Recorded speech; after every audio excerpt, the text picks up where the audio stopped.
All right, we're live. It's a Saturday night. We're sitting here putting in some time.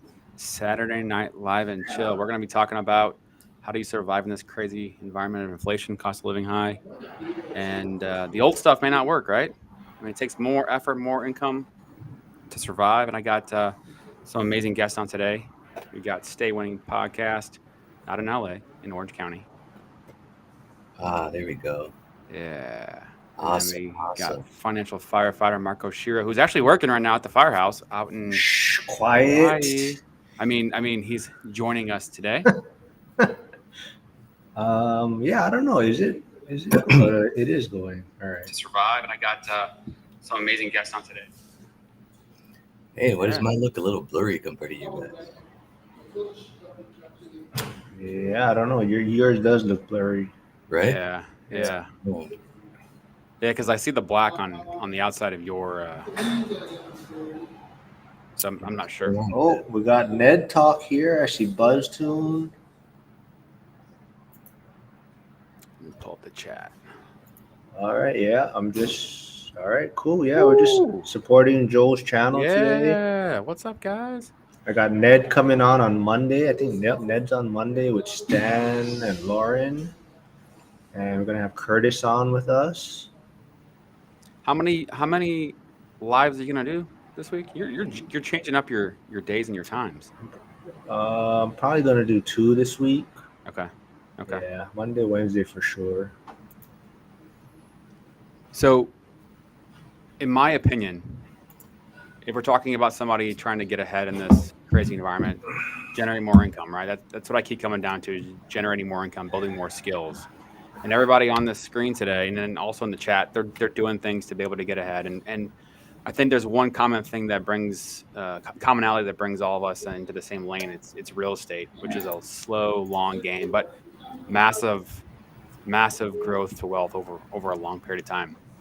But you got to be able to generate savings to be able to get into the game, right? There's no quick fix. There's no easy way. Oh, there you go. There you go.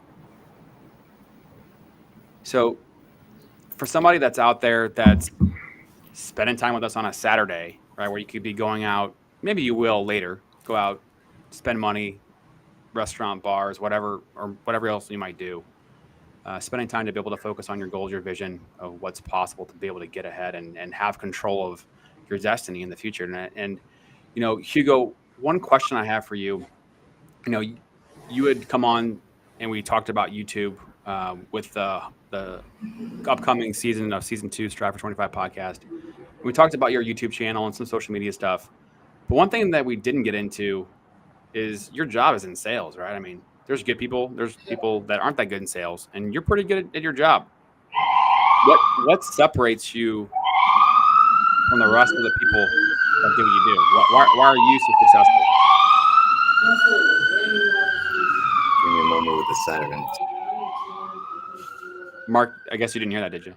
That's the ambulance. That's not us.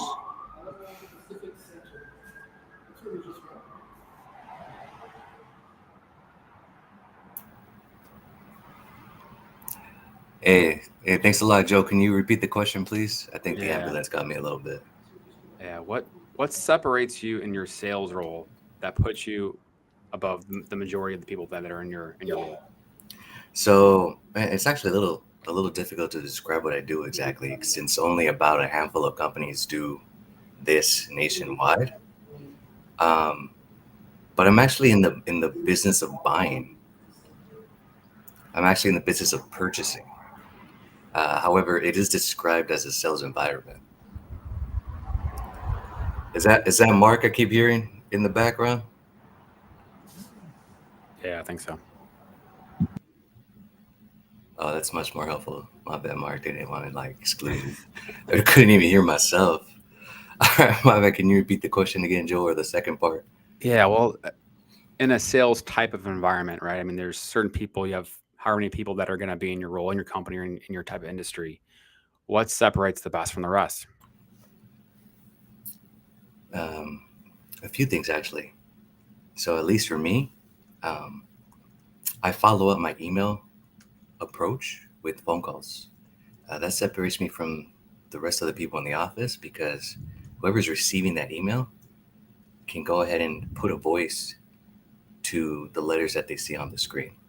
So now they know it's actually someone real that's reaching out to them, and it's not a spam or a robot or AI trying to reach out. Number two is making sure I make more contact attempts than everyone else.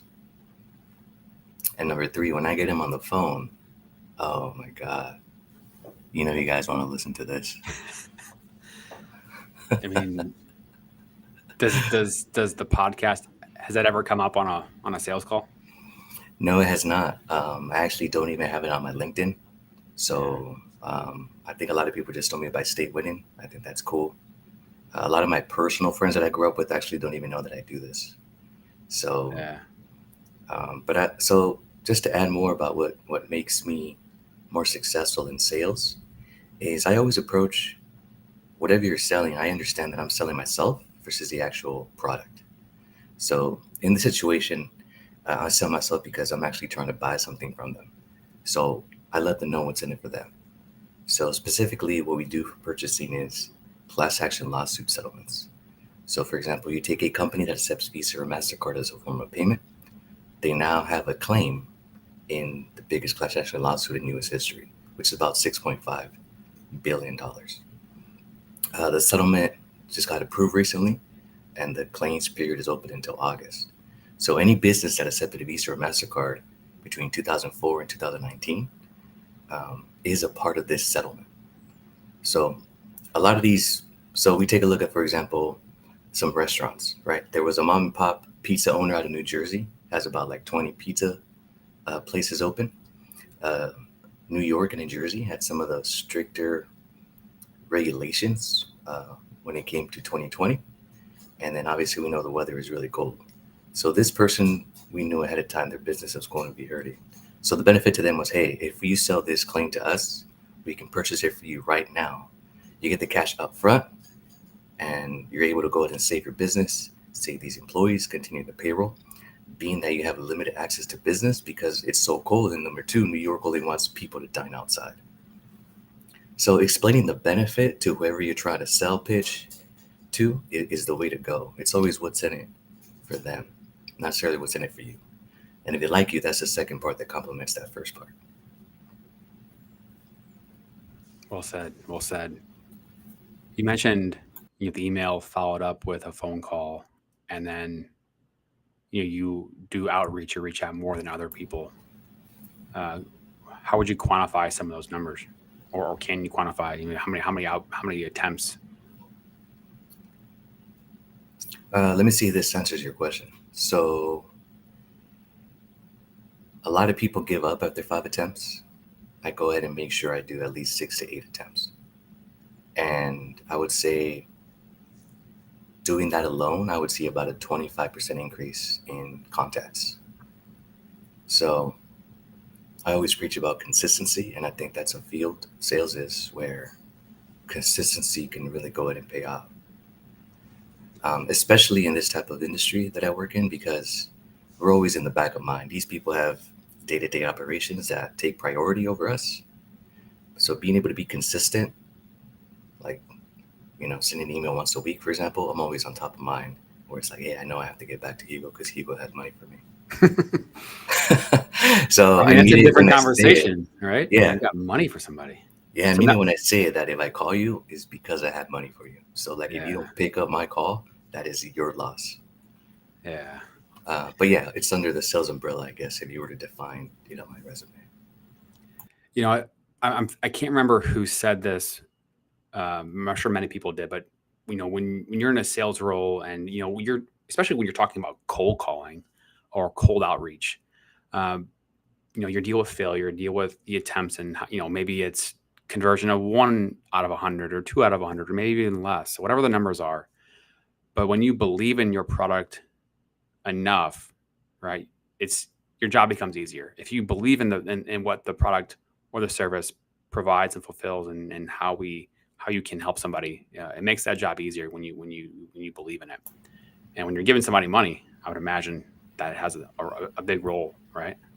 Yeah, when you believe in the product, it really makes a difference. So what I was doing, my business actually benefited more from the lockdowns.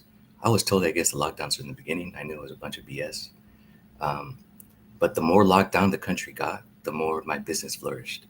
And believing in what we did, we literally saved a lot of companies from going bankrupt because of what we did. We were able to provide them the resources where they can liquidate their assets and reinvest back into the business for another life support of another quarter, another year, another employee bonuses to retain employees, etc.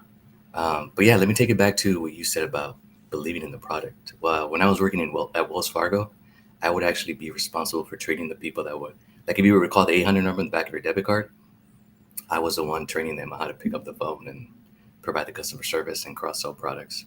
And I noticed that the people that were more successful in that role were the ones that were banking with Wells Fargo because they understood it from the customer's point of view and they understood the product more because they used it themselves.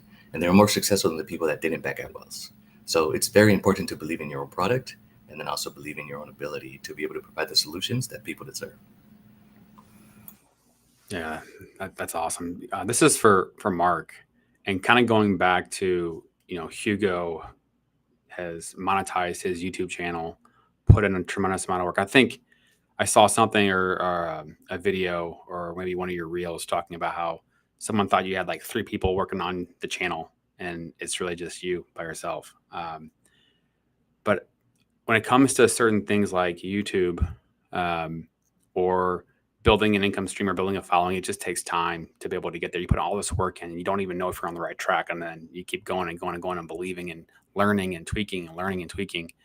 So this is for Mark, following one rental at a time's blueprint. What keeps you going with building your community? Because you got an amazing community of people that are you're bringing on your show every single week, multiple times, talking about real estate, talking about income streams, talking about the journey. What keeps you going? So I just wanted to say what's up to Trade Better for stopping by. We got Ned here. We got Mikey in the comments. But yeah, I just, for me, it's just, I'm having fun with it. I'm enjoying what I'm doing. But the big thing for me is that connecting with everyone and us just kind of growing together. So that, like you talked about Michael Zuber, one rental at a time. For me, it's kind of, he built a community because he was bored, right? And he was depressed. And he started connecting with other people that were working on social media, and he kind of grew this community. And I guess my kind of message to anyone out there is if you're trying to start off, use my channel as a platform, because I don't have a big channel and I want to help people like, hey, get comfortable on camera, figure out your lighting, figure out what camera you want to use. So you notice a lot of people that I interview or come onto my channel is kind of, they want to get started, but maybe they don't know where to start or how to get comfortable behind the camera. So I tell them, hey, just come on. I mean, my channel's growing, but it's not where you're going to get a huge following, but at least you can practice, right? Figure out what you like to do or what your niche is be.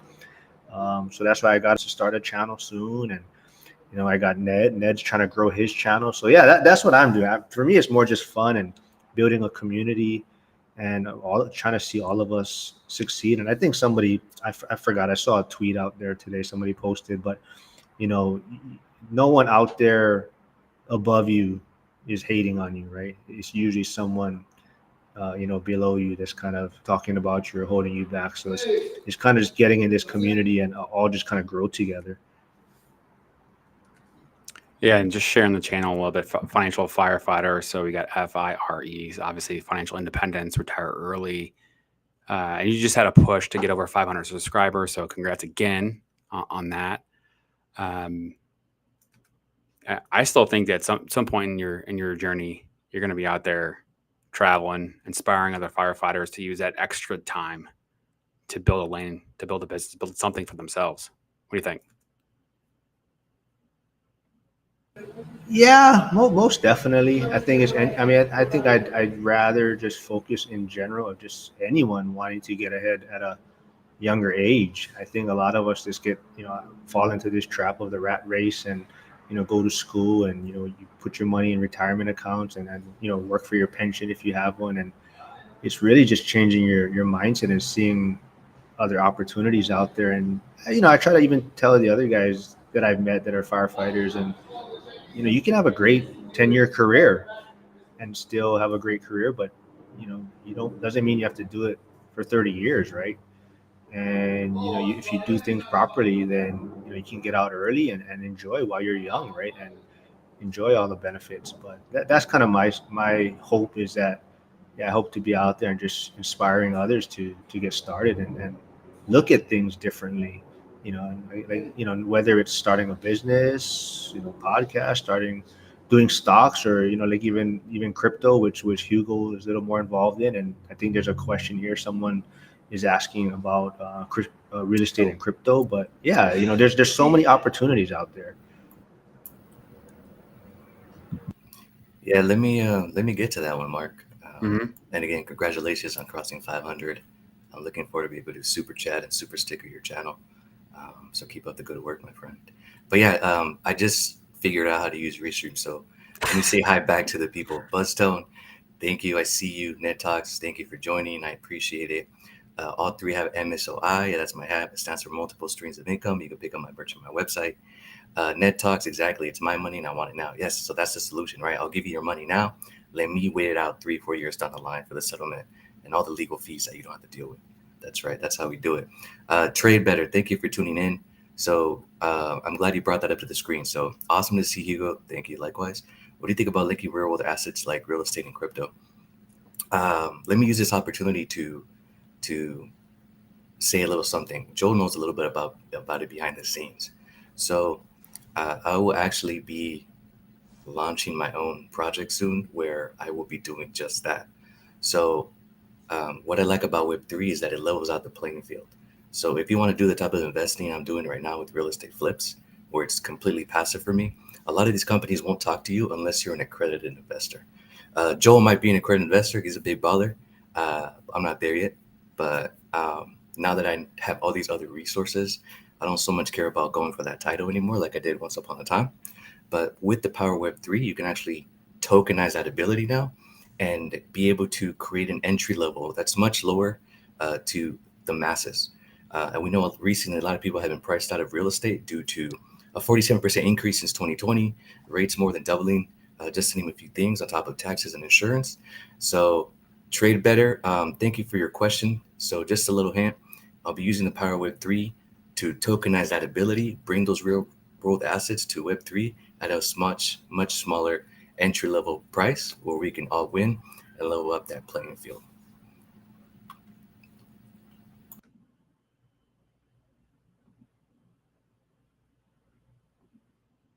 Sorry, guys. Okay.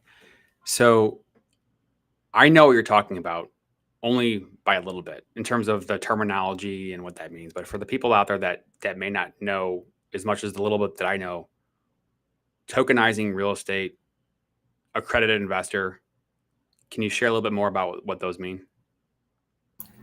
Yeah, so to my knowledge, I believe in accredited investor, and anyone in the chat can correct me if I'm wrong. I want to engage with you guys. You need to have either 2 million in liquid assets or be able to make 300K a year for the last 3 years. And that makes you an accredited investor.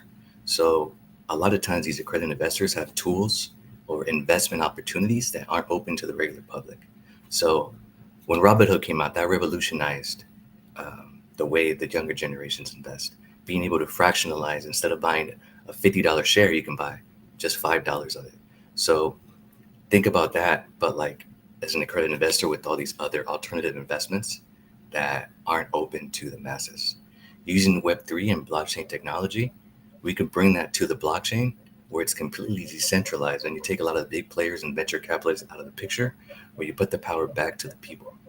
So if I can do my whole process of flipping real estate on the blockchain, I'm automatically going to create 10,000 new home flippers right away by an entry level at a fraction of what it will cost me, right? So every time I send a wire, I'm talking about a wire that's 6 figures out here in California.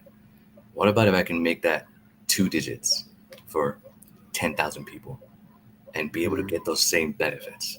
So just a little something. I can't say too much here because it's in the process, but feel free to follow up if something isn't clear.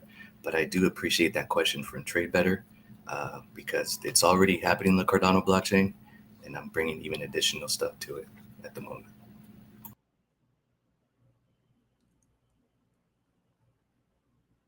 All right. K Hughes, what about me? Yeah, that's a big troublemaker at my station right now. He's probably watching me live right now. Probably is. Probably has his phone, right? Yeah. And No, but he's a shout out to he's a Homes and big Hustles. crypto guy. Yeah, Sierra's here. Thanks for stopping by. But yeah, Hughes is a big crypto guy.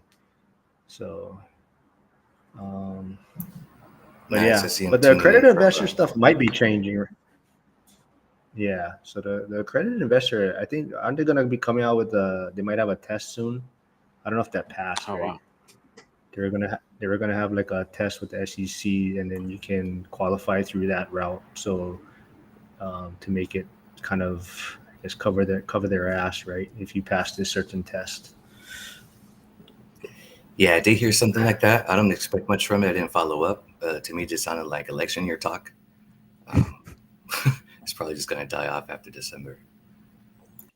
I want to circle back. Okay, so Homes and Hustles. Congrats to Mark crossing 500 subs. Okay, this is a Saturday, right? We're sitting here talking about wealth building processes and all the things that fall under these umbrellas. Mark, since you're probably going to be leaving off of this before Hugo and I, what are you doing tonight? Are you going to spend some money tonight? What's your plan? Financial firefighter. I'm working, man. I ain't spending any money tonight. So you're there all night? Yeah. I thought you weren't supposed to say you were working. I was trying to bring on the appearances that you weren't working. You're like working out. I'm always working. But yeah, so that's what's good about coming. I don't spend any money. So what would you do if you had a Saturday open? What would you do?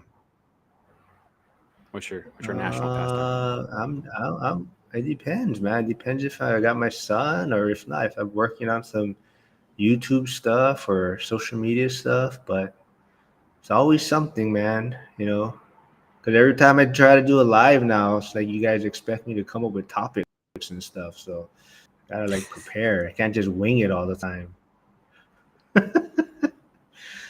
But Because you are the no, wingman. yeah, man. It's always something right now.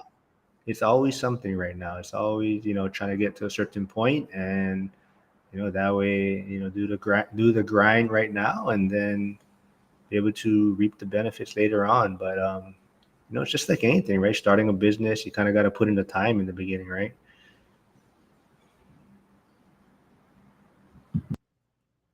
Okay, so Trade Better has a question. Cardano or other chains? And then Ned Talks has a question too. We'll come to that next. All right, Trade Better, thank you for your question. I appreciate it. So I am mostly on Cardano. The reason for that is I like that it's never been shut down, even when people try to attack it and hack it. My wallet can't be drained if I click on links compared to other ones. So I know, for example, there's a huge opportunities in Solana, but a lot of times people are disappointed because they can't cash out because something's going on with the wallet, or a VC decides to shut off the blockchain. But the decentralization of Cardano, the speed, the fact that it can never be shut down is what has my majority of investments in the Cardano ecosystem. I really think it's bringing a lot of worldwide solutions, both through mobile, real estate, and even phones. So that's my main one. I do like some other ones out there. I do know the future is blockchain. So just a little sneak peek, I'll be integrating that as well. But yeah, Cardano's mostly the big one. Shout out to my Snake fam, the meme coin on Cardano.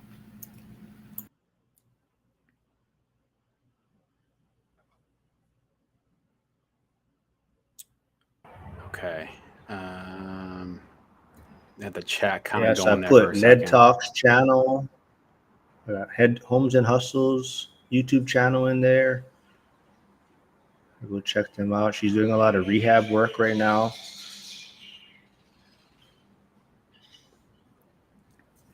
She's doing work in Crocs, she said. Nice. Burn rate. Keep it under control. Can't outrun a bad diet. Can't out-earn bad spending habits. I love this conversation too, because I'm a firm believer is that if you want to cut something, you got to be focusing on what you're going to be replacing it with. So if you don't want to spend money, what are you going to be replacing it with? Focusing on an income stream, focusing on a YouTube channel, focusing on building something. We just focus on cutting. I mean, that's torture. Just cutting things. That's not fun. What are your thoughts?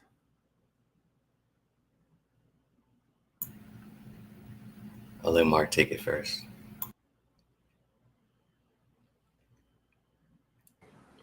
Yeah, we kind of talked about this as a smash or pass on my channel the other day.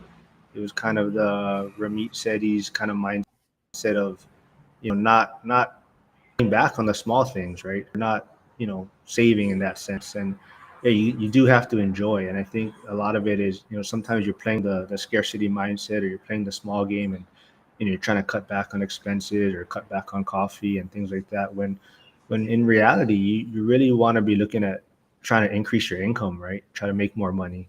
And yeah, of course, you do need to learn how to budget and not spend as much as you're bringing in. But at the end of the day, is if you can increase your income, you're going to be in a lot better position.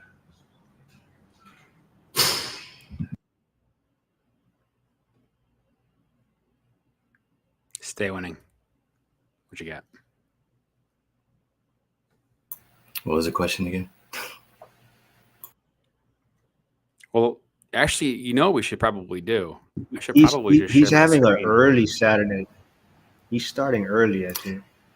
He's probably drinking something over there.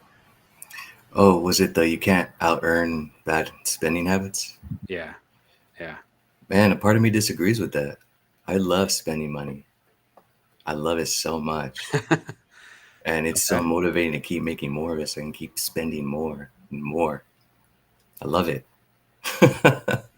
I love not having to open up my bank app to see if I can swipe my card. I just want to swipe it. Yeah. So I would say I've out-earned my bad spending habits for sure. Okay. I see what you're saying, because there's like this sliding scale, right? Like if you're already there earning the money, right? Like it's a different mindset than if you're at the very beginning. Because at the very beginning, and you don't have much left over from what you're already earning versus expenses, those little bitty wins matter so much more. And most people, I think, especially clients that I talk to, saving $100 may not sound like a big deal, but it's a big deal if you're only earning $40,000 and trying to live off of the net of that, or 50,000 or whatever the number is. So those little wins at the very beginning matter more, and being aware of them and reframing them into big wins and doing it over and over and over and over, because then you can stack on it. And if you're making XYZ 6 figures or beyond, and taking a trip to Vegas or to somewhere else and just spending some money, like it becomes less of a big deal at those thresholds. I want to just take a quick second and kind of bring in the inspiration for why I wanted to even bring this to the table here of doing a live on a Saturday. So I'm going to share my screen, and this goes back to one of Hugo's X posts. So I haven't shared Stay Winning YouTube so people can see it, but I'll get there in a second. So this is Stay Winning X. This is what I mean when I said I'm considerate of people's time and money, that I don't even invite them over. What are you talking about? What's the terminology? Stay in and chill, or Netflix and chill, right? From COVID. But hey, let's just have people over and save money. And living where Hugo lives. Go ahead and explain. Can you see this, Hugo? What's your thought process in putting this out there?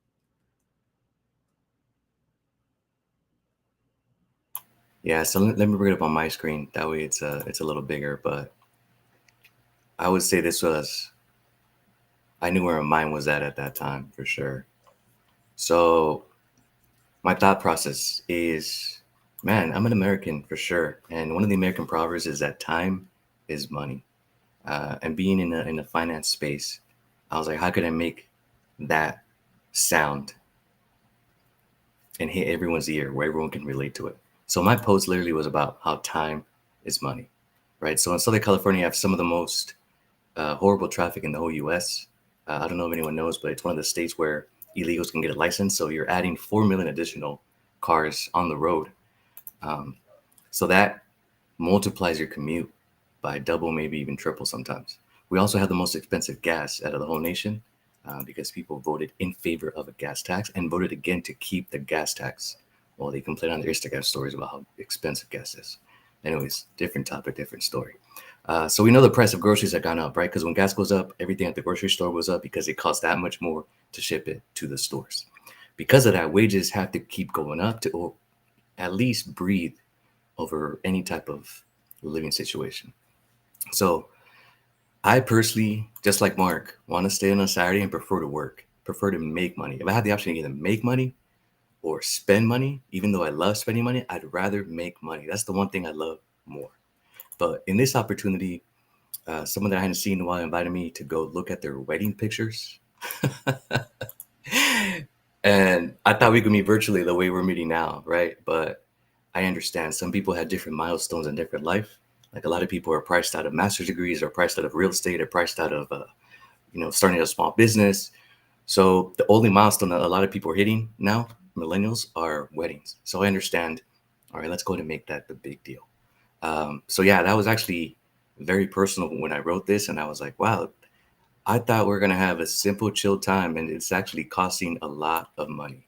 So if you take those $300 and you put it into a meme coin called Nike, which I did, I was able to go ahead and 3x that in a week.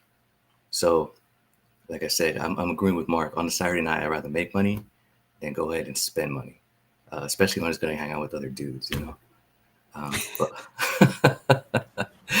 But yeah, so time is But money, and I broke it down exactly of how much time and money that one night out cost, even if you're trying to keep things really simple.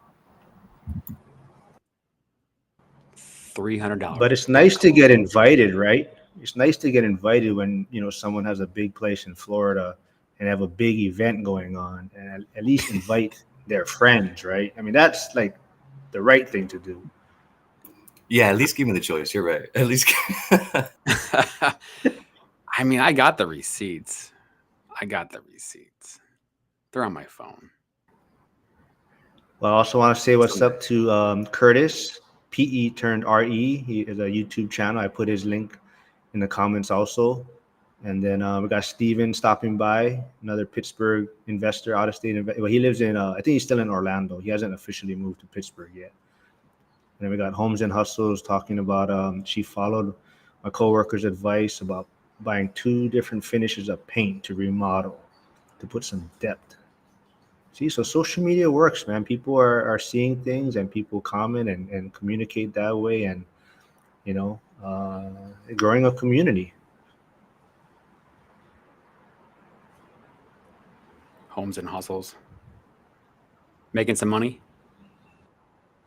Hey, Homes and Hustles, is your son coming with you to make a little money on the side too? It's a question for you for later to answer. Party. So one thing that Hugo said, I'm not gonna go spend money to go hang out with a bunch of dudes. So what's it like on the other side of that equation? What's the what are the options, or what's the play in Orange County? Or do you drive to a bar? Is there what are the options to go find a significant other or to go in the dating scene? What's that look like? Oh, what are the options out here if you're single? Yeah, I mean, like, go drive to what place or what area, or downtown, or where do you go? Oh man, the beach is the best go-to. People are already in a good mood when they touch sand and feel the ocean breeze. So whenever you try to do an opening line, you're always going to get a response positively, simply by being at the beach. So that's a daytime thing. That's a daytime thing, yeah. Okay. And then for nighttime, man, anywhere there's valet parking, that's where you want to be. That's where all the baddies go. trying to look for their 6'5", blue eyes, finance, trust fund guy, yeah, that's where you want to go. Okay. But if there's valet, I'm assuming that's expensive. That type of a scene is expensive. It is, yeah. As long as you can walk it, though, you're cool. I mean, you don't have to go spend money. As long as you project the money, you know, you have a great head start. Cool. What is Buzztune? How you doing? Type 1 diabetic.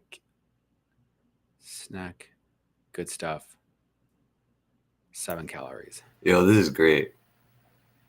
I like this. I didn't even know what we were going to talk about until like 30 minutes before the live stream started. And I'm liking everyone's engagement on a Saturday. I know. Yeah. Can you explain more? Huh? What's he talking about? Who?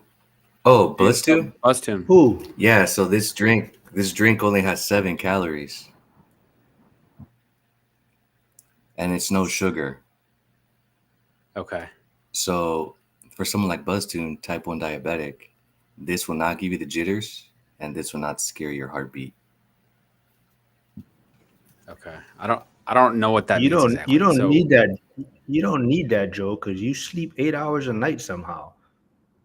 Yeah, dude, I get 8 hours every night. Really? That's amazing. I don't know how. But I have to go to sleep early. How do you do? Yo, Mark doesn't even sleep. He's live streaming No, at he 7. doesn't. And I'm like, yo, that's when I was supposed to live stream. He's like, I'm working. I'm like, go back to sleep, Mark. It's 4 a.m. over there.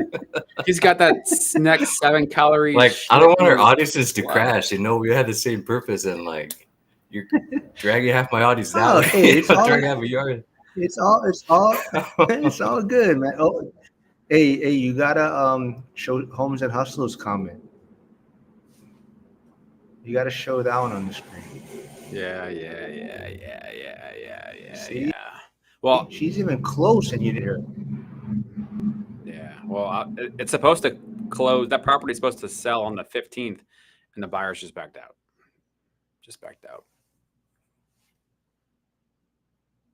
How come? I don't know. Stupid stuff. I mean, like something. The $2 million property? Protection wise, or what? Yeah. Yeah, I think it's a cash offer, 1031 exchange. They know the neighborhood. They're just being weird. Like it's the day before inspections, and they just basically backed out. I think they're supposed to be a cash purchase, and then they went and got an appraisal, and so like they literally had the appraiser go out there on Friday, yesterday, and they canceled the deal. So they're like, it's like we'll just wait for the appraisal to come back to see if we're getting a good deal or not. So it's back on the market.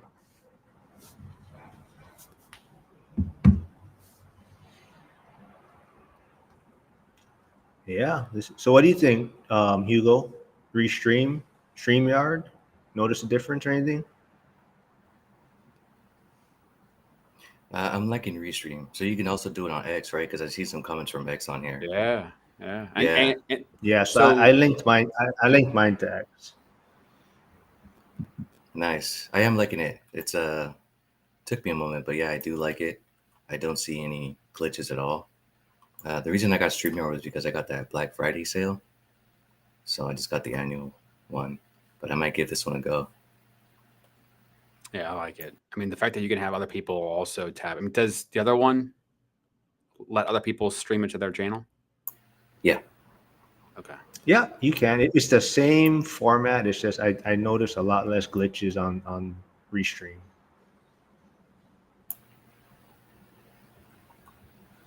Thanks, and that's a huge one. Now, I didn't do that just because I didn't want to risk the monetization on that video by saying, yeah, I copied your video. So I got to look into that. But, I'd be happy to short clip it up afterwards in that text. That should be okay.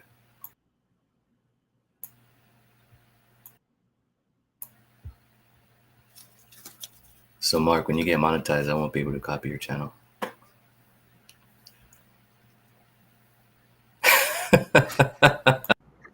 Why? You can do whatever's, man.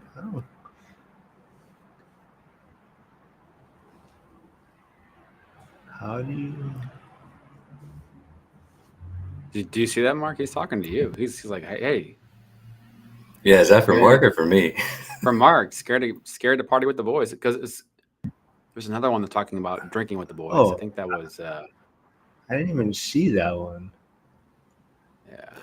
Oh, I didn't even see that one. Tell him to join the boys sometime. Have a few. Yeah, K Hughes, tell him. Yeah. Yeah. So when you get monetized, See- what's the party gonna be? Spread the word. Oh, I'll buy Crocs for all of you guys. Okay.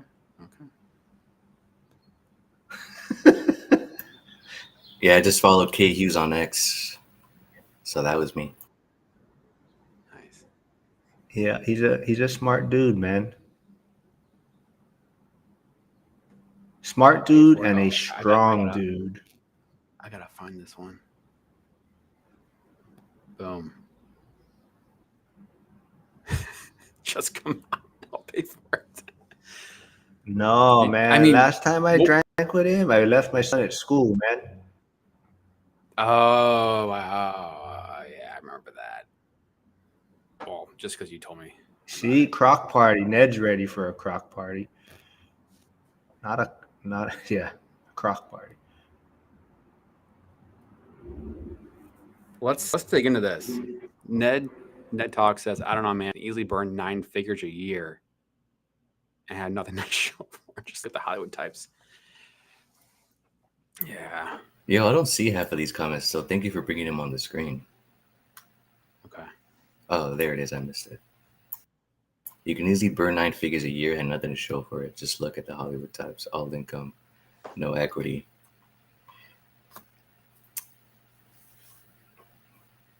Yeah, that's true.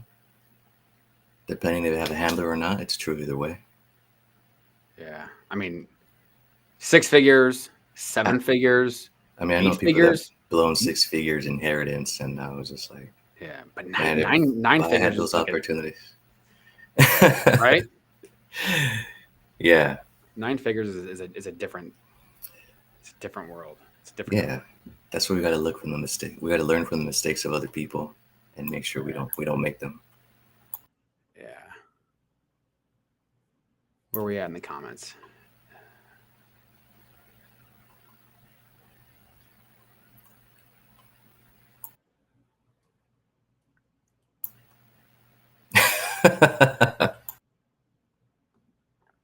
Hawaii too expensive. Stay I don't know, man.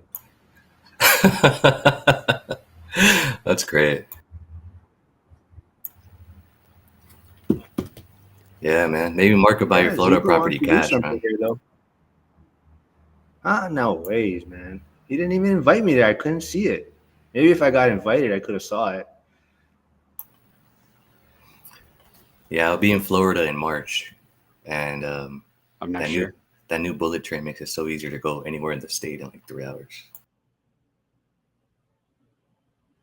In Florida? Yeah. They have a bullet train there? Yeah, the Bright Line. Where's it? Like what areas does it connect? Man, it goes all the way from Miami to downtown Disney right now. And probably by the end of the year, we'll probably go to Tampa after that. Yeah. So that'll be fun.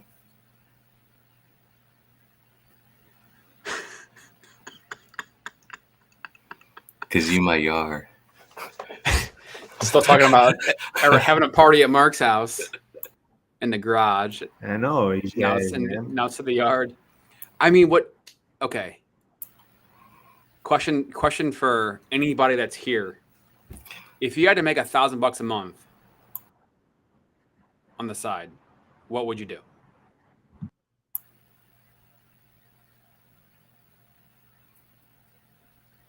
I'm doing that right now. With I don't what? know. Do you want to start with that one, Mark?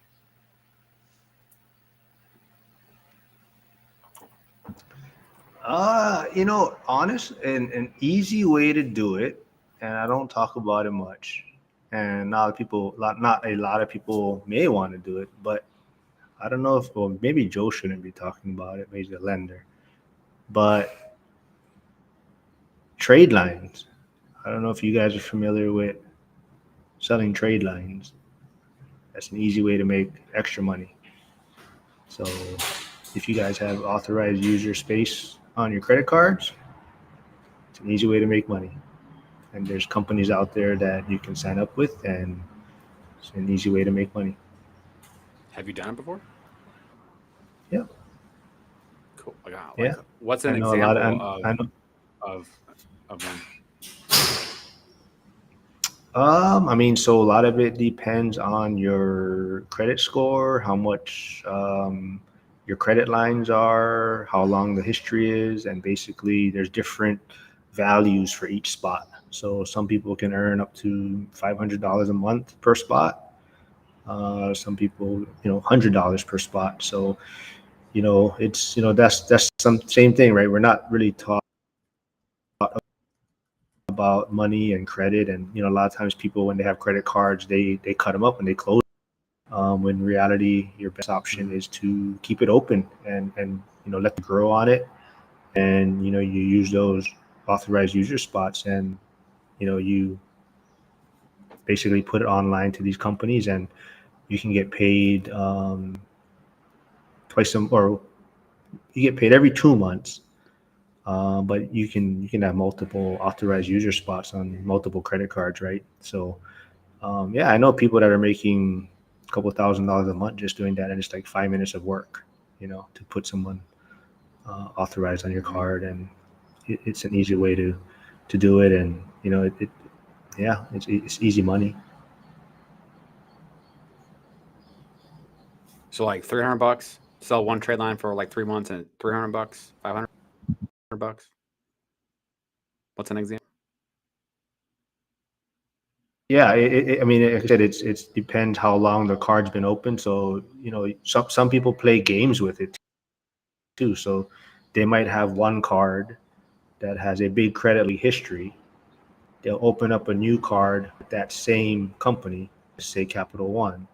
So now they have two cards, and then they'll call Capital One later and be like, "Hey, I have these two Capital Ones. Can we just combine into one?" So Oh, now you have a bigger, longer history, and now that bumps you up into a different payout. So, there's people that are playing games with it, and like I said, some spots could be worth $500 a month, and some spots are worth $100 a month. But that's why you know guys, people start open cards, all the time to not hurt the credit score as much, and they get these cards seasoned yeah. for 2 years, right? And then, but that's how they build up their, the history on these cards. Yeah, it's just worth extra money. Yeah. Ned Talks. Thanks for the input here. Flip stuff from garage sales, which you hear Gary V talk about flipping stuff, baseball cards, trading cards, garage sales, furniture, that kind of stuff. I've never done it before. Um, but yeah, I know you can make money doing it.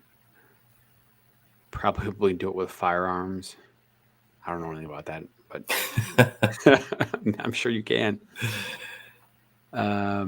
Hey, that was a good one, Mark. So, are they paying you monthly as long as they're an authorized signer, or is it a one-time payment?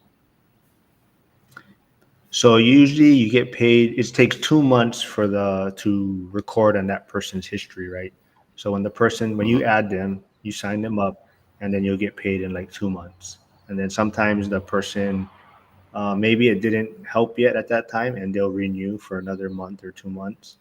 But usually you get paid per user every two, or it takes 2 months to get that pay.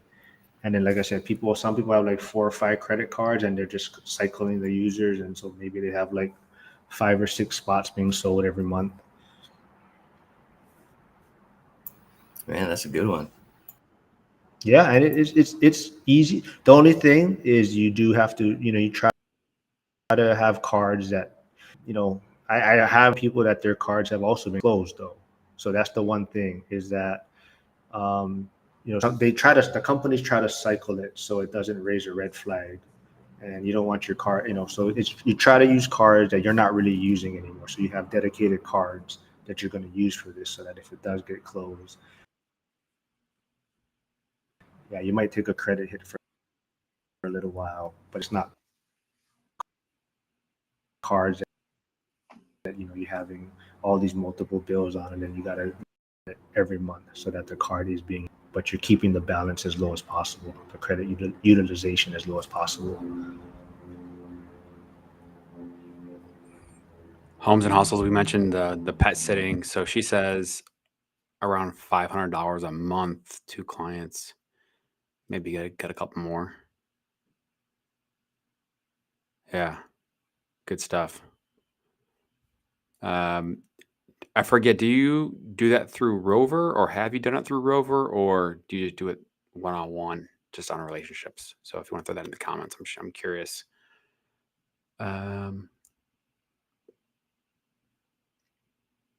She also says selling some postage stamps.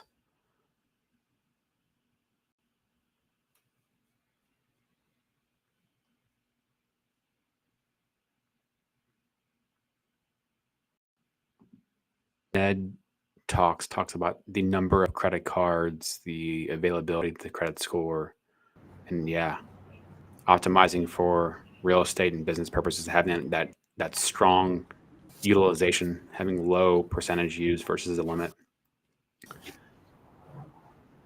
So Camus Hughes, am I saying that right, Mark? Camus?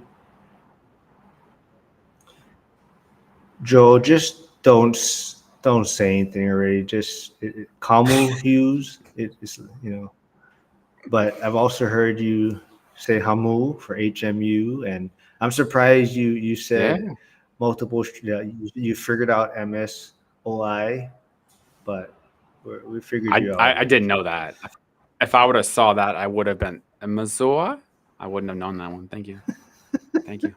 Appreciate it. Looking forward to that remix. I'll leave that to you this time.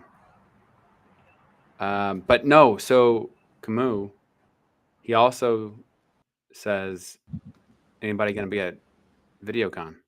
I know Stay Winning Podcast will be there. I won't be there, unfortunately.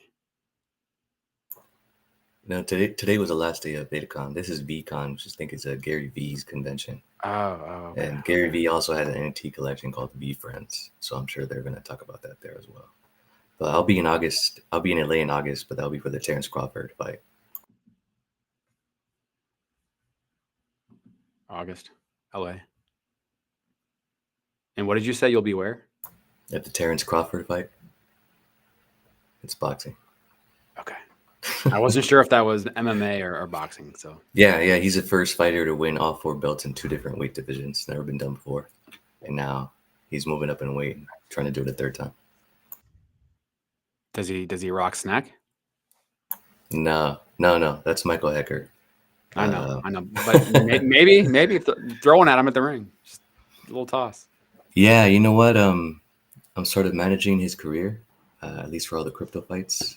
So we do have some big stages coming up. We're in talks right now with a fight in Singapore in September, and then maybe a fight in Dubai in December. For which one? I'm sorry, which fight? For Michael Hecker. The bare knuckle. Yeah. So these will actually be boxing glove fights. So yeah, we're looking at Singapore in September and Dubai in December. So I need to get my passport ready.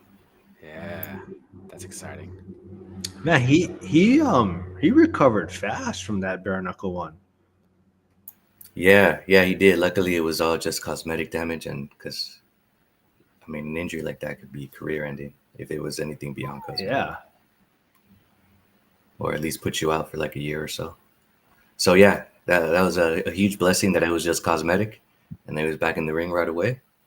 We're looking at 3 additional fights, 1 with bare knuckle boxing and 2 with the crypto ones later this year. What's up, Mojo? Mr. Tesla himself is here. The Mojo mindset is here. Hold on, I gotta pop these channels and stuff.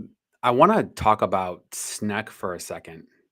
because I don't even really understand how it's all connected with crypto, the drink, and then I think with some of the posts that you have put on Twitter, I'm sorry, X, about being an official something, which is an honor, right? Kind of a big deal. So can you explain a little bit more about that? What's up, Mojo Mindset? Thanks for stopping by.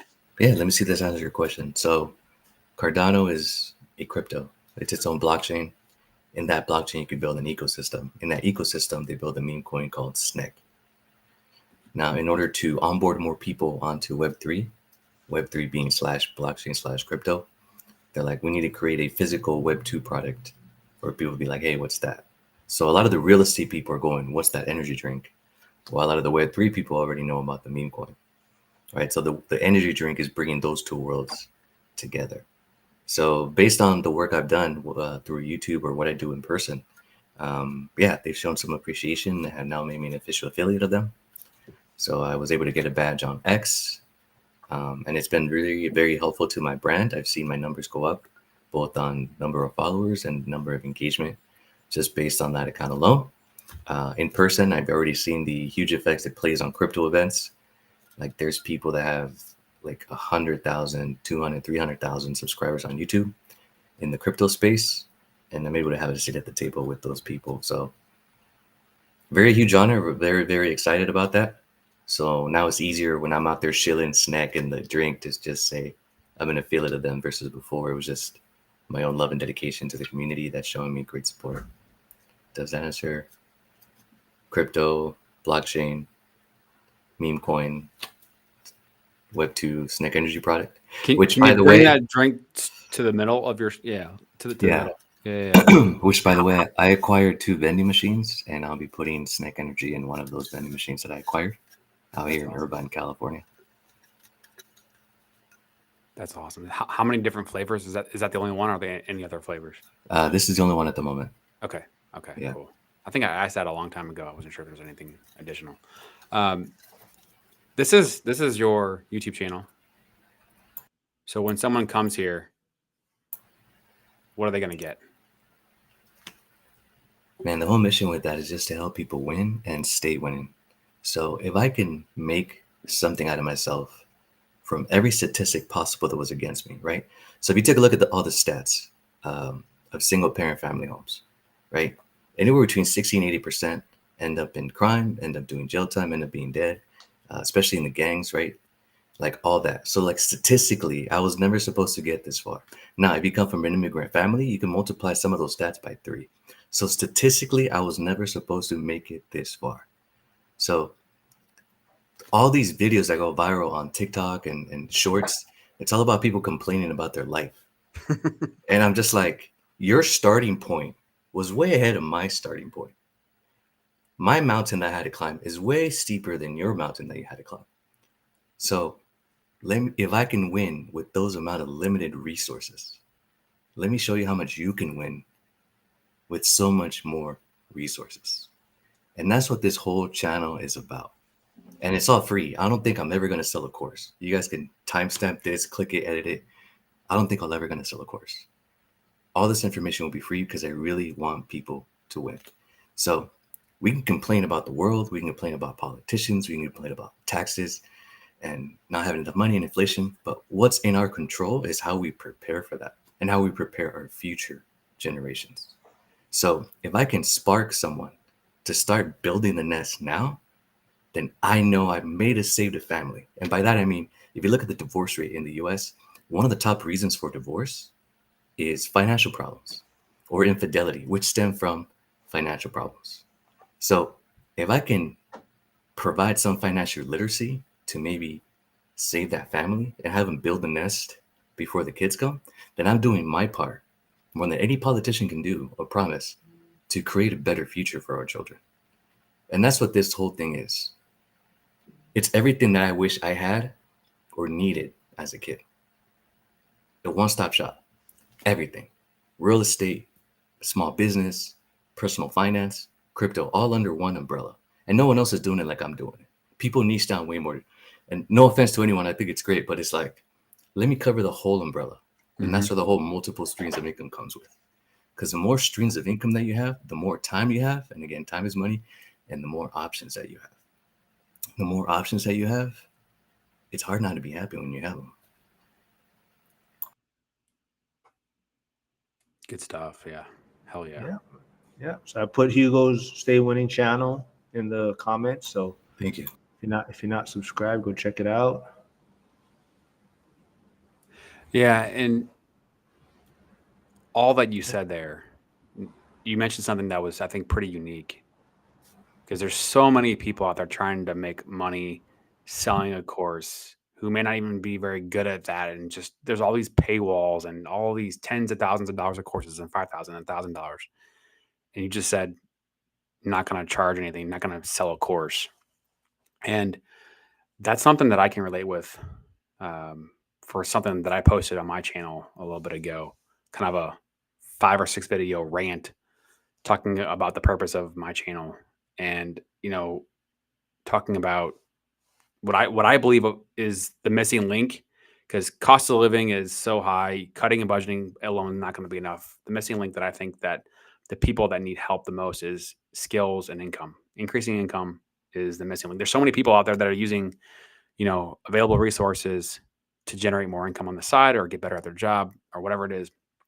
And so 56% of Americans don't have $1,000 saved, which is just a massive number.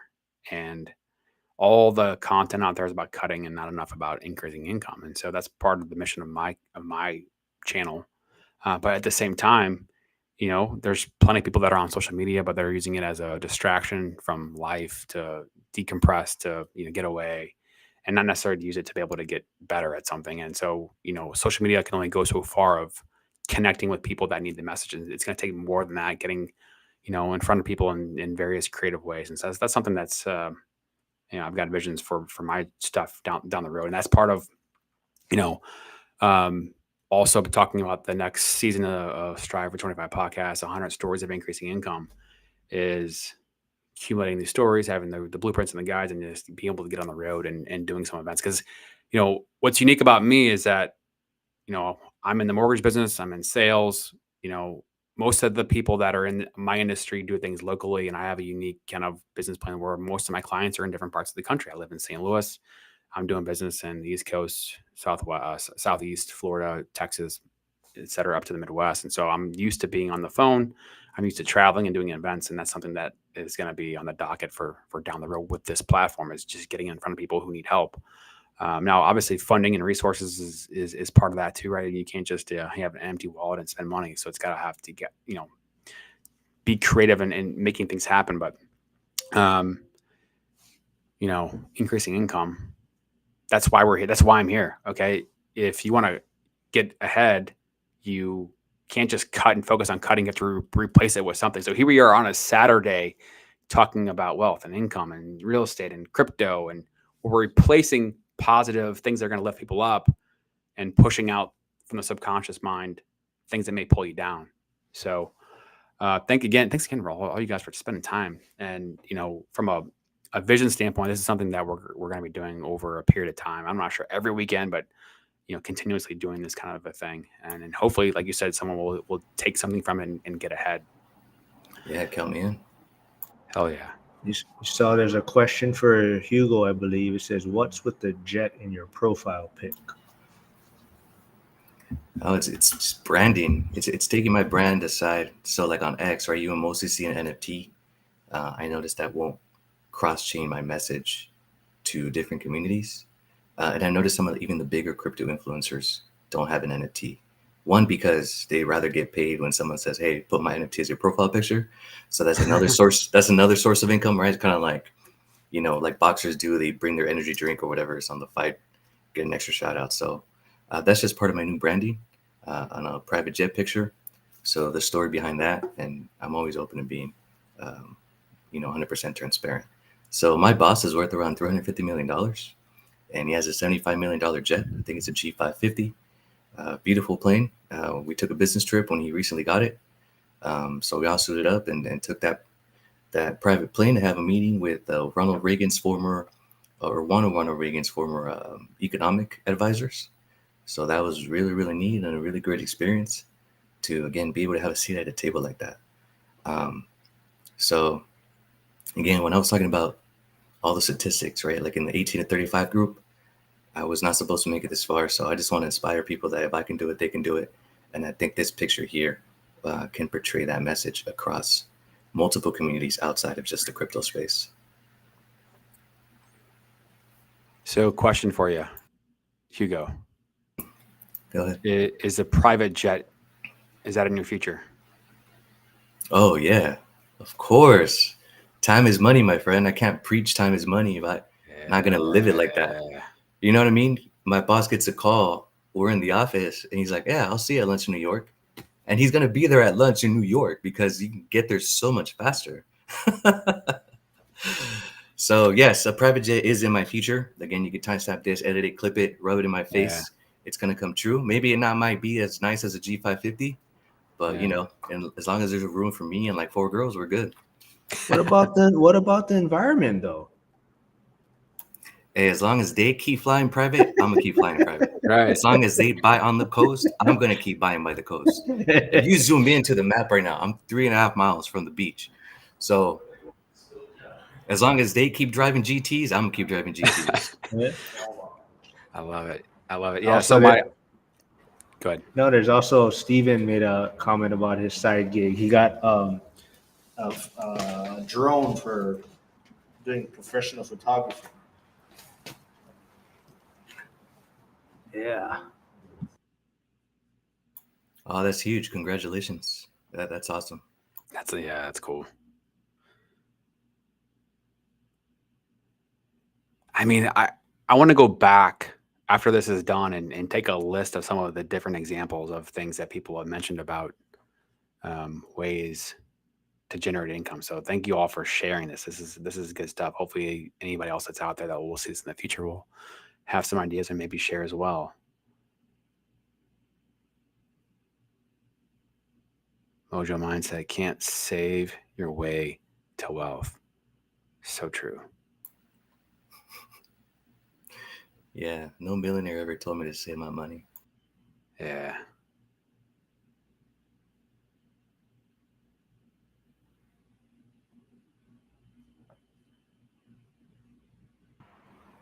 You guys watched the debate? No, You know it. I did not. What? It doesn't even matter. Yeah, that's true. Nothing new. Yeah, but I didn't learn anything new. Yeah. I mean, one guy isn't even. I'm not gonna say that. Okay, I'm gonna just stop my mouth. So. Hey, you're not monetized. You can say whatever you want. I mean, dude, you guys have seen the types of masks that they have out there. That's not even Biden. It's not him. It's an actor with a voice box. It's not even him. All you're going to do is compare today's speech and speech of, the 2 speeches this week. Just compare those 2. It's a joke. It's an absolute. He might not even be alive for all we know. It's a joke. Yeah, that doesn't sound too crazy or too far off. If you would have said that, 6 years ago. Yeah. But today, that doesn't sound too crazy or too far off at all. It's just frustrating because this is all you got. These 2 polarized people that the media wants to put out there and drive people wedges between people. And this is the best you got. Like, there's plenty of other people that could be better candidates in this. This is the best you got. That's the part that's frustrating. That's the part that makes me so angry at the system, and people just buy into it. And so what do we do? We're here talking about income streams because it is what it is. You got to do the best with what you got and take control of your financial future.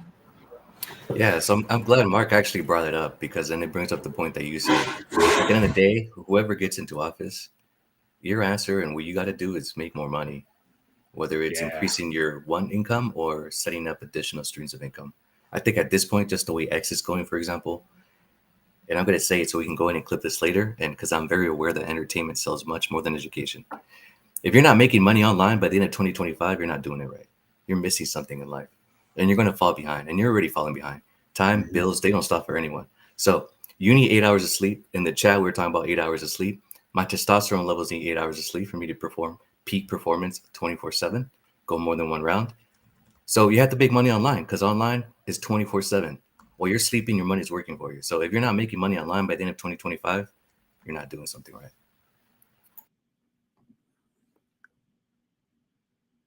What else do you do to get those peak levels? We got someone new tuning in though. I don't know whose channel that's from though in the comments. Valentine. Let me see if it's in mine. Yeah. Yeah, but we got someone new. So Oh, thank you for it's stopping from by. me. Yeah, thanks. Yeah, what's up, Valentine? What else are you doing, Hugo, to get those levels off the charts? What else you got? What other advice you got? Testosterone or like performance levels? Whichever one you want to talk about or not talk about. It's okay. You know what? One thing that I'm really good at that I see other my peers, and my peers I just mean other millennials, is that I'm actually really good at dealing with stress. And I think a lot of that has to do with me having to grow up so soon. So like at 15, 16, I was seeing things that 15, 16-year-olds wouldn't be seeing.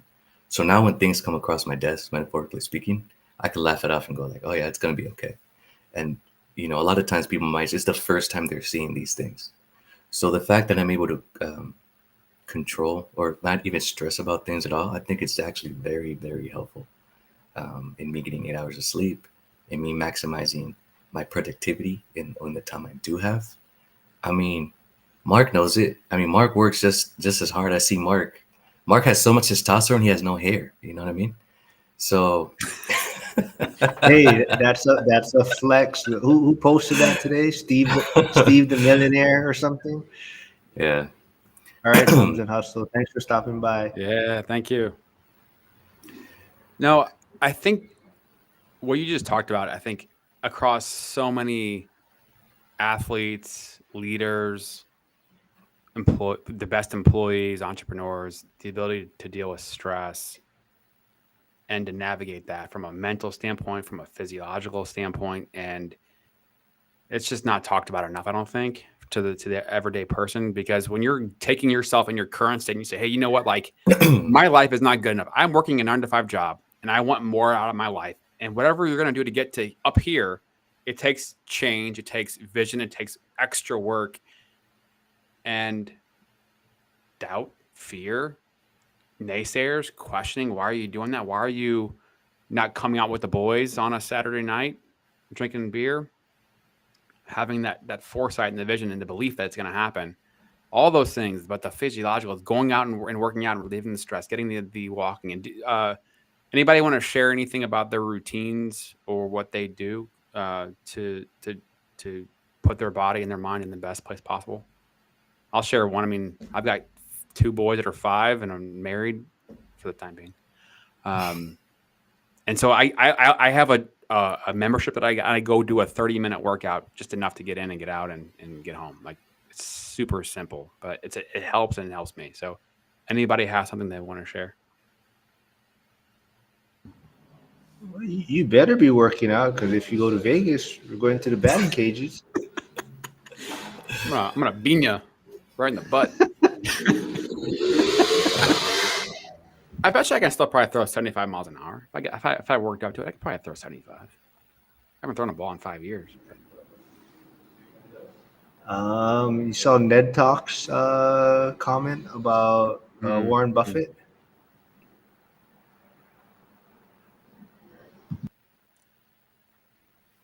Wealthy people save cash.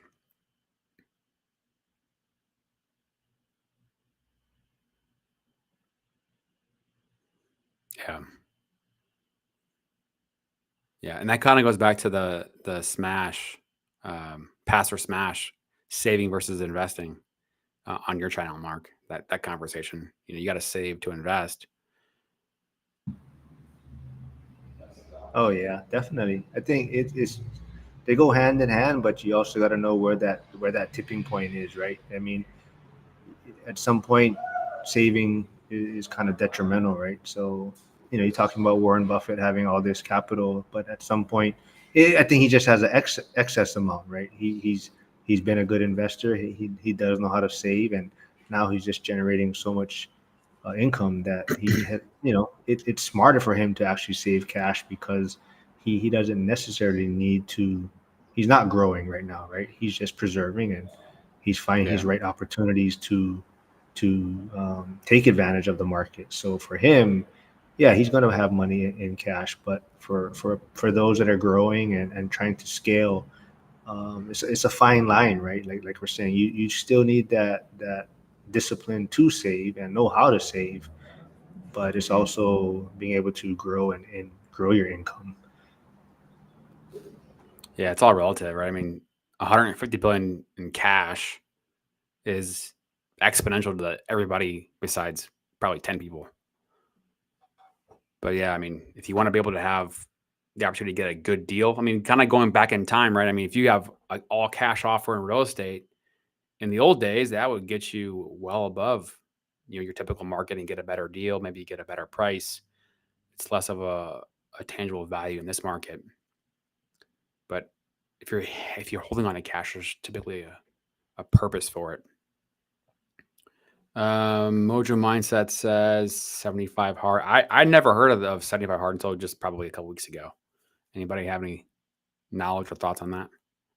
Yeah, I know who Andy Frisella is for sure with First Form, but I don't know the workout routine.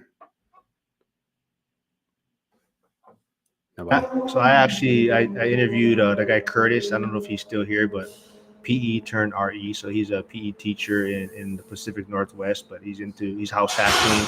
He's a former college football player. But he does have a speech impediment, so he's kind of he's caught he's kind of scared getting on camera and getting comfortable and putting himself out there. But he started a YouTube channel, and a lot of it is from he met at an event with like Michael Zuber, Dion from Dion Talks, and Millennial Mike, and they kind of convinced him to, hey, about this 75 hard, but it's more like a real estate challenge, daily, whether it's reaching out to one lender, whether it's reaching out to, an inspector, or basically every day there's little tasks to complete. And that kind of helped him, move past his speech impediment and get comfortable and, focusing on real estate. And now, like I said, he started a YouTube channel, and he reached out to me. He wanted to do an interview, and he wanted to do some lives, and he definitely has turned that into like a strength for him. Like he feels like it helps because he has to prepare, right? Like he has to prepare better because he knows that, there's going to be times where maybe when he's talking, it's going to be a little confusing. Thanks, Mark. There's some dude riding around the neighborhood on his little moped. But yeah, so he uses that as a strength, right? He to practice. I don't know what he's doing. He's like driving back and forth in circles. But yeah, so that's kind of what we're talking about. 75 day hard, and really just focusing on daily tasks and taking notes, and every day, one day better, every day better, right? One day better. Well, the word community, right? Having a set of people that have a similar vision, goal, trajectory, trying to accomplish something. Having that communication, the bond, sharing, and things. I think that's just also an undervalued piece of the puzzle, right? I mean, going the lone wolf mindset. You can only get so far on your own. Yeah, so let me add my 2 cents on that. As far as routine, so yeah, discipline is huge. I think Andy Frisella is great at exemplifying that out there. So I'm gonna throw something different that isn't discussed as much when it comes to dealing with stress or preparing peak performance and routine. I actually do watch 2 to 3 hours of television a day, believe it or not, whether it's streaming or a movie or whatever. So just want to put that out there. That way other people don't feel guilty if they go and stream their favorite show. So yeah, I do watch about 2 to 3 hours of TV a day, and I'm still able to do everything that I do and still hit the gym and, meal prep and all that. And then the other thing I wanted to add is I pray a lot. I pray a lot. I do believe in the power of prayer. I've seen my prayers answered multiple times. And that also plays into me not being stressed out all the time. I know there's a higher power that's got me, and it's going to provide me that wisdom for me to handle what I need to handle. So those are 2 additional things that I think a lot of people don't talk about. But I want to throw my 2 cents out there and say those are 2 additional things I do to stay on top of my game and stay winning and deal with stress and conquer the world. You mentioned kind of at an early age having to grow up fast. the prayer part of it, is that something that you grew up with or adjusted over time to build into your life? It was something that was adjusted over time and built into my life. Yeah, a lot of things that I am now are all just from myself. It's hardly ever any third-world recommendation, or not the world third party recommendation or third party inspiration. It's usually just me figuring it out on my own. Good stuff.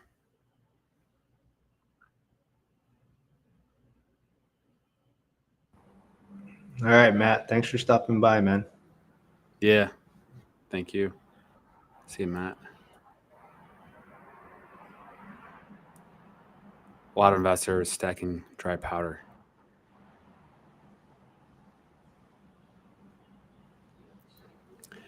Yeah. Kind of going back to the markets, we have kind of two different lanes. You got the real estate market that's residential, the typical home buyer, single family, 4-family. And then you've got the commercial markets, whether it be apartment complexes, office, retail, industrial, various forms. And there's all this talk about 2025 and all this commercial debt that's going to be ballooning, coming due, that could have more shockwaves of delinquencies. And residential, kind of a different story. Home prices are continuing to go up. Rates are still high in the 7s. It's getting to the 6s, maybe the 8s, depending on the deal.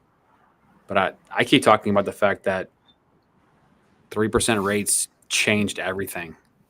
The only reason the housing market is still where it's at, being held up, is because so many people have a rate in the 2s or the 3s, and they're not selling. Even if they want to move, they're going to keep it as a rental. They're not selling that property. And then there's a stat out there.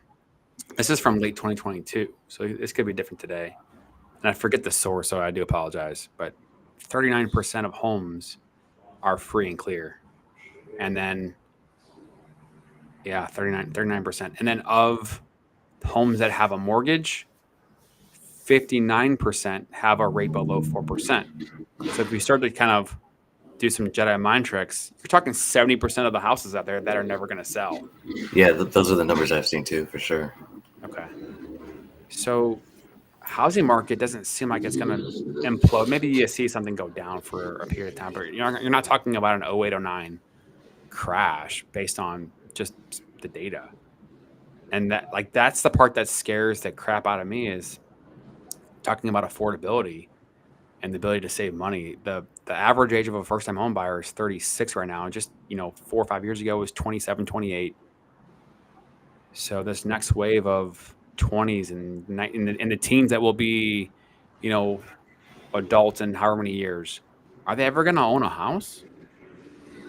Will they ever be able to afford to buy a house? And that's the part that scares the crap out of me.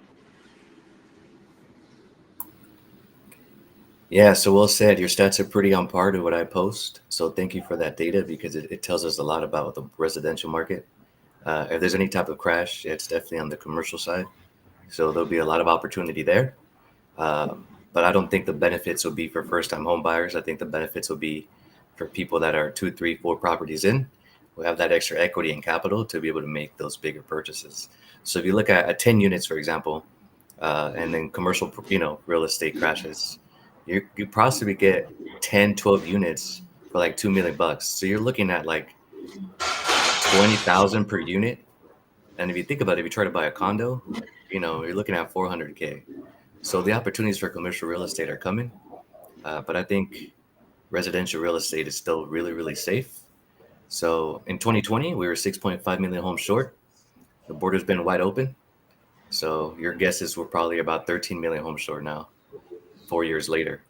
The demand for housing has not gone away, even if rates are at 7%.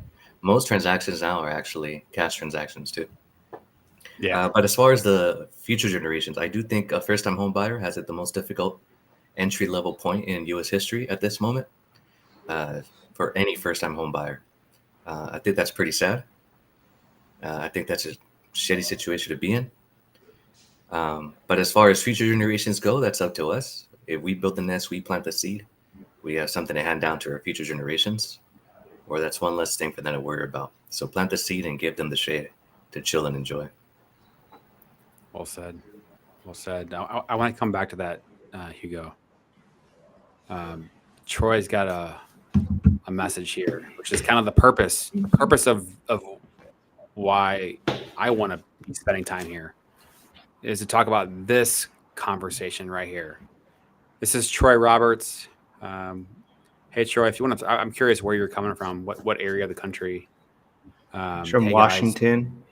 He commented. Okay. Oh no, not Washington, but no, that's Josh. Sorry. I want to give a shout out to Josh real quick for stopping by. But I put he has a cool YouTube channel, Rumble Seat Riders. I put his channel link in the comments to go check it out. Go subscribe. It's Okay. pretty cool channel, man. And what's up, Troy? Thanks for stopping by, man. So you know Troy? Anyway, Troy's in the school community for one rental at a time. Oh, cool. Hey guys, this came to mind. Hard grind with life, handle a lot of things, managing life obligations, kids, work, house projects, education, analyzing deals, I'm assuming.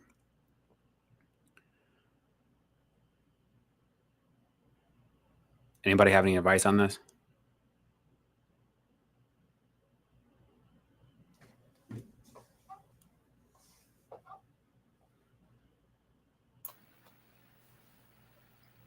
Hey Troy, thank you for stopping by and making a comment. So let me provide you my response. I don't have any kids. However, we all have the additional obligations with the grind with life, obligations, housing projects, etc. So what I like to do is use the power of the internet. So as a human being, you need food, you need rest, you need water, you need 8 hours of sleep, especially when you perform at peak performance. And a lot of times there isn't enough time for that. But the internet is 24/7. So I think the easiest way right now to make money on social media, since we're all on it, I mean, our social media right now asking this question, is making money through X. X is 24/7. You can make one post that will take 1 minute while you're on the toilet. That thing can go viral and you can start making money. The sooner you start making money online and multiplying those streams through online, the more of your time you're going to get back to dedicate to your time, your family, and your housing projects, and your education, and what else you want to do. I'm not sure how much that's worth to you because I don't have kids, and I know that would take up a lot of my time. I do have pets though, but I know it's not the same. But it would be leveraging the power of the internet. Use it, make it work for you. You can only work 8 hours a day. You know, you drive an hour, you commute an hour. You gotta spend time with the wives, time with the kids, baseball games, soccer games, whatever it may be. But the internet is 24/7. It doesn't need sleep. It keeps going. So if you could just leverage the internet to create additional streams of income, whether it's through social media, whether it's through affiliate marketing, whether it's through what Mark was saying earlier about selling your credit as, adding authorized users. Leverage the power of the internet to multiply yourself and create additional streams of income. Yeah, there's a couple lanes that I think it's probably good to dig into on that. And I'm coming from a sales background, so you hear people, and I sell mortgages, right? So selling money, and you have ebbs and flows of the market, and I get paid on the volume of the loan. So if I do work on $100,000 loan versus $1 million loan, it's the same work essentially, but I'm getting paid 10 times more on the bigger loan. So in 2012, I took a fork down the road that changed my life in the mortgage industry. In 2010, I left a big company called Citibank doing inside sales, working with financial advisors, and then left to go to outside sales and go source my business. And I thought that I'd be able to figure it out quickly. Well, it didn't go as I thought it would. And I had a couple people that helped me out, went out of their way to help me connect some dots on some marketing stuff to be able to source some business. And in 2012, I got into a niche working with a lot of military clientele. And literally, I would buy lists of VA loans from various sources, and just kind of from the same mindset of, okay, the biggest loans get paid the most money. So I just found the biggest loans in the country, and they happened to be in the DC market, for example. And I just started cold calling. Same work, same stuff, but all that work, maybe you connect 2 out of 100, and that's enough to be able to start to get the ball, the ball rolling. And that led me to be able to do more marketing and mailers, and that's kind of what helped me kind of take my career to a different level. And so, go find the biggest thing you can sell. Is some of the stuff like Hormozy will talk about. Find something that rich people need, and then solve a problem. Well, again, that's not everybody's going to be in sales, but I share that story because I don't know what your job is exactly, but you've got a lot of things on your plate, as this shows. And real estate education is time consuming, outside of the normal things, analyzing deals. Real estate, I'm a big believer in. It's helped me uh, exponentially multiply wealth. But the biggest thing is that the work part of it. What can you do to be able to generate more income? Maybe it's in the same field, maybe it's a different field, but learning a skill that's going to elevate your ability to generate more income. It may take a year or 6, I don't know, depending on what you do, but finding some way to be able to generate more value in the marketplace, solving big problems for people that have money. That's the biggest advice that I can get. Now, I'm still trying to figure that out myself, but that's just my 2 cents. And how old are you, Joel? 41. Mark, did you want to add anything to that before I add something else? Oh, yeah, the moped guy's not here right now, so I'll talk a little bit. But yeah, I don't know what he's doing. He's driving around in circles, man. But anyway, yeah, no, I think you just gotta find. There is a lot of opportunities, like Hugo and Joel was saying. But like even for me, I got my real estate license, and a lot of people want to do the sales side, and I want to do more property management. And there's a lot of people, a lot of agents that they don't want to touch that side. And you probably know from having rentals, and I think you said you're investing remotely, but you know how hard it is to find good property managers. So if you're just halfway decent, it's pretty easy to get clients. And it's a pretty passive. I mean, yeah, same thing. It's just like dealing with issues that come along with your properties that you have. But it's a pretty passive stream of income monthly, and you get maybe 10 or 20 owners, and you're getting a few $1,000s a month coming in, right? And then same thing, you have a business, you can write off expenses and different things. And I think it's an easy way to make some side money. And if you want to start growing on the sales side, now you have these owners that may want to be selling at some point, and you also can do sales along the way. But I think it's a good way to get into the real estate side. And I haven't actually pulled the trigger yet, but hold on, there's an ambulance backing up. So Hugo, you might want to talk a little bit.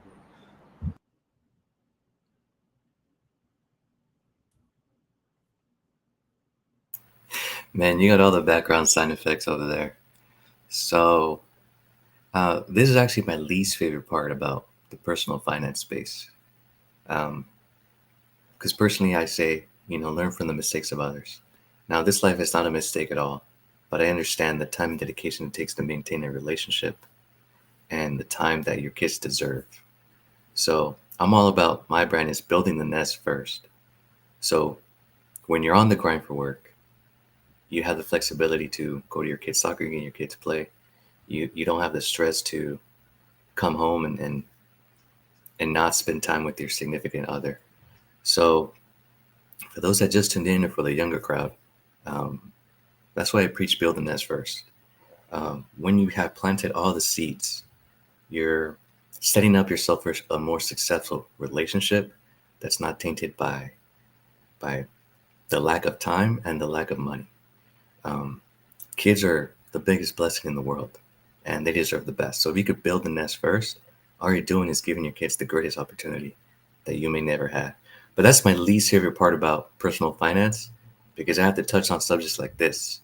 But me as a millennial, and maybe for even Gen Z, it's very, very important to build the nest first. So for me, for example, I'm building a nest now that, like, if a kid pops out right now, even in the middle of inflation, I'm not scared. They already have a bedroom set up. I have a perfect career where I could leave at any time. If something was to happen to the kid, whether it's medical or something, or a school emergency, I'm not tied to money, so I know there's no stress on that relationship and what that causes, and the frustrations. And that's all from building the nest first. So thank you for bringing that up, because I just want to bring that to people's attention, the importance that it is to plant those seeds. And then also where I buy my real estate, all of my properties are under 30 years old, and they're located in great weather. So I never have to worry about something breaking or something repairing, or a storm or anything like that. So these are decisions that I make based on seeing other people's lives, looking at the statistics of divorce and the reasons for divorce, whether it's uh, lack of sexual activity or money or infidelity. The importance of just building the nest first.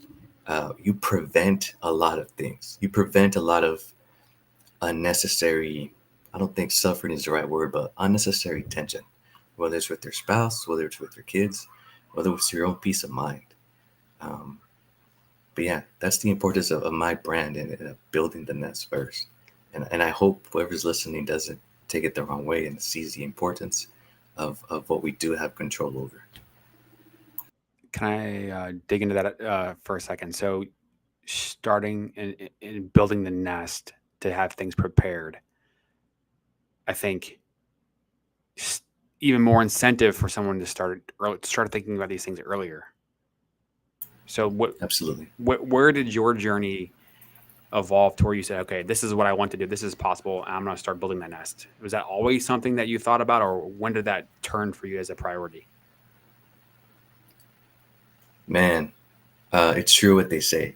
Empty pockets, an empty stomach, and a heartbreak really teach a man something. Um, and those things taught me a lot. It wasn't necessarily one single event, but it was multiple events that resulted in those feelings of a broken heart, an empty stomach, and empty pockets. And I figured if I brought a family into the world like that, it would not be fair to them.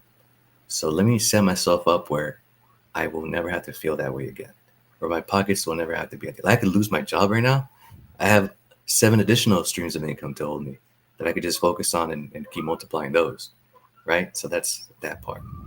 And the big part that money plays today in Western culture dating, I mean, it's like 80% of the pie.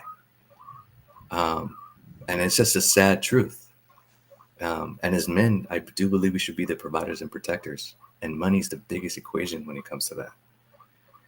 So it wasn't one single event, Joel, that I could think of where it's like, oh, I need to start thinking about that. It was me seeing my surroundings, me seeing the reality of the world around me, and me feeling like that and going, I never want to feel like this. Coming from a household where, my dad left on my 12th birthday, like, and I look back and we're like, all right, why didn't my parents' relationship work out? Right. So I have all these stats about divorce and infidelity and the lack of money. And then I also look at like, why didn't my parents work out? And it's like, I don't want to repeat that. I don't want to be that cycle. I want to break it. You know what I mean? I don't want to be the dad that walks away from my child on their 12th birthday. I want to be able to give my child the best 12th birthday ever, from situations like that. So it's about building the nest first. But those are things that I think about. I like to plan my investments and my life as if I'm going to have kids one day. So whenever that does happen, uh, there's no fear, there's no insecurity, there's no surprises. It's just a blessing to be like, hey, I built this for you already. Like, I built the stage for your success. So I post about it on my X account. I think the best time to plan for college is age 1. By that, I mean, if I have a kid, they're going to have a 529 plan by the end of the week that they're born. Because at that point, they'll have the social security number, right? Mm-hmm. I think the best time to start planning to purchase a home is age 15. Why do I say that? Because in most states, you can start working at the age of 15. When you're 15, you have no expenses. So you should be saving 90% of your income, aside from taking out a girl for a soda or something, at that age. So that's the best age to start planning for your home. At 18, it's the best time to start planning for retirement. Age 18. Why? Because at that point, you can open up your own Roth IRA or your own 401k and get the match on it. So it's just all how we plan about it, right? A TV normalizes so much about people moving to the big city, renting, and figuring life out. Only on TV can you be 40 trying to figure it out. In the reality of life, it doesn't work that way. You better have it figured out by that age, because there's people depending on you to have it figured out. And as a man of the house, you should be the one to have it figured out. I know you mentioned that there wasn't any specific thing or time, but kind of what age range or how long ago was that all happening to where you started to say, hey, this is where I'm going? I would say probably like a bigger turning page was maybe age 16 or 17. I started seeing the power of sales and the commission. Now you can make more money outside of just the hourly rate. Um, so that provided me an incentive to do more. It's like, okay, there's something here than just a 9 to 5 on a flat pay. Um, let's see, my dog dying was a big one, and me not being able to have financial resources to take care of that. Losing the girl a lot of times growing up because other guys had the car and I didn't. I mean, that hurt. Growing up with an empty fridge to the point where, like, why do we even have a fridge? Getting the door knocked on and it's the landlord coming to collect rent in their brand new Hummer. And I'm like, well, why can't it be the opposite? Why can't I be the one knocking on someone's door with the new Hummer? Like, what do I need to do to be that? You know what I mean? So just asking those questions early and trying to understand life better. So when I would play soccer on weekends, my parents weren't there, but other kids' parents would be there. And I would ask them, what do your parents do? And a lot of times they would be business owners. So they would be on their own time, or they had an education where, they only work Monday through Friday, or they didn't have to work overtime, or their parents were still together where one of them could go be there on Saturdays. And it's like all of that just coming together and be like, man, my kids are just going to have the best of the best because I had the worst of the worst.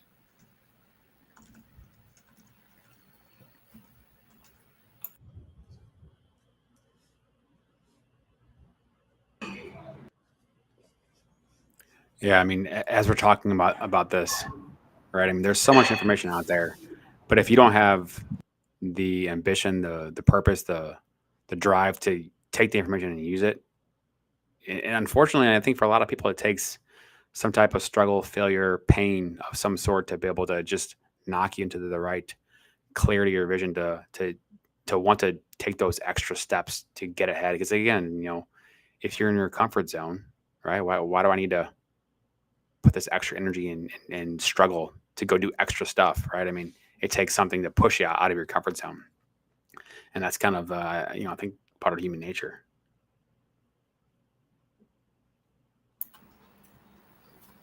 Yeah, I want to give a shout out to Janitor on Fire, Daryl. He's going to be retiring soon from the postal service though, but he's in the Texas area. But he came out with a new YouTube channel also, Postal Nerd. It's pretty cool. He's going to be showing like all different post offices, like small.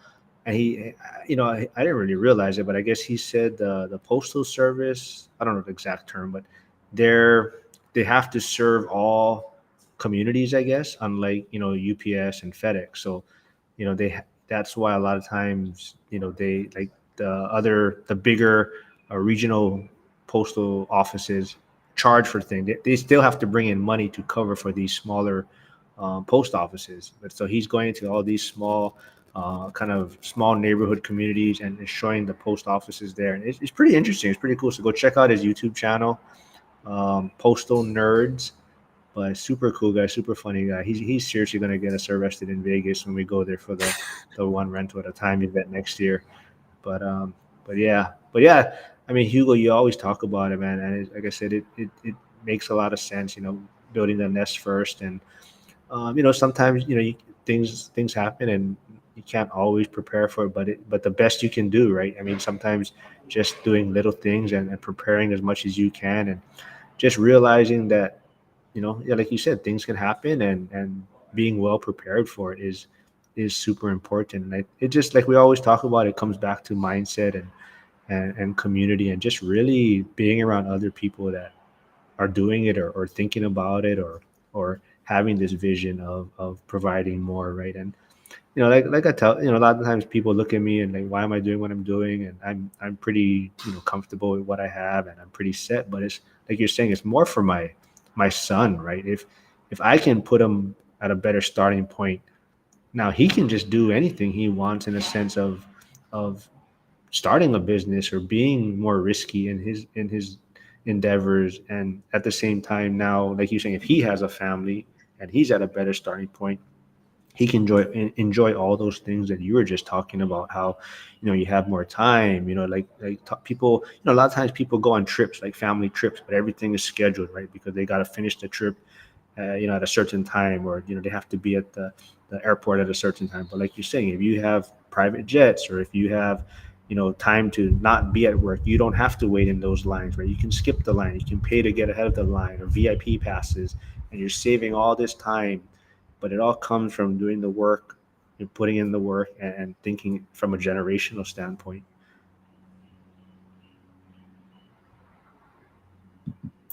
Yeah, thank you for adding that, man. So I just do want to echo that with full, honest, and great intentions to see people win.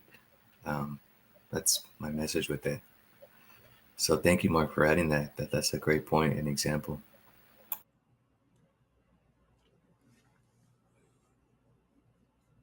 Damn, guys, we're going on almost 2 hours here. So Hugo, Well, what's that's because you bullied me on. I told you I might not make it, and I did. I guilt tripped you. Yeah, thanks for tuning in, Mark, man. It's nice hanging out with you again. I know. Hugo, what's your plans yeah. for the rest of the evening? I think I'm gonna watch boxing, man. Teofimo Lopez is gonna fight on ESPN. So I think that's my next go-to for tonight. What about you guys? I'm gonna go home probably and get a little bit of work done. Kids are probably going to sleep right now. I missed my nap at the station for you guys. So you guys, next time I need something from you guys, you guys owe me. Josh, thanks for tuning in. Life is what happens while you're busy making other plans or excuses. Yeah, for sure.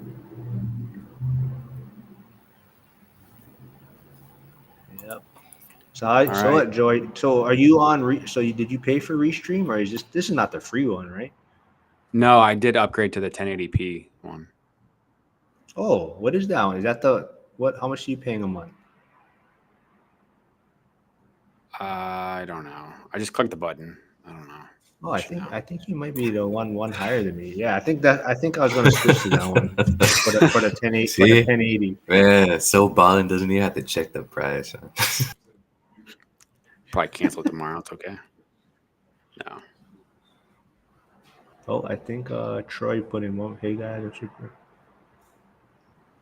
yeah, yeah, man. I'll see you in the school community. I think Zuber has something tomorrow morning, so hopefully I'll see you there, Troy.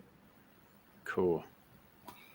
Yeah. So the my plan is to continue to do this because you mentioned Hugo at age 16. You said be planning for the house. 15. At 18 planning. 15 planning Yeah. for the retirement, and like there's just not enough information. There's not enough preaching about it. Not enough going on out there talking about that stuff. And so I think that's the plan. That's the purpose of that. I think that they're all here for is to try to just get that next one person maybe inspired or believing that it's possible and thinking about this sooner or later. And that's the one thing I keep talking about. I mentioned the 36 years old is the age of the first time home buyer. If someone's 25 and they can get themselves set up to be able to generate some extra income, save money, buy that first house at 25.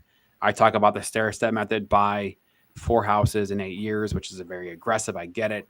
But if you can buy one for 150 and then 250, then 350, and then 450, and each time turning the old one into a rental, that's what I did. I didn't know what I was doing. That was what I did by accident to build a portfolio, one primary residence at a time. You have Jesus Christ, a 10-year head start on the rest, on the average, and that's powerful. That's the stuff that gets me pumped up and excited. And so when someone's earlier on in their journey and they're talking about this stuff and they see the vision, they see the value, and they wanted to cut on the path, I just get pumped up. So if anybody's out there that wants to talk about that kind of stuff, that's what we're here for. You guys got anything else? Nope, I got no subscribers out of this. That's all I know.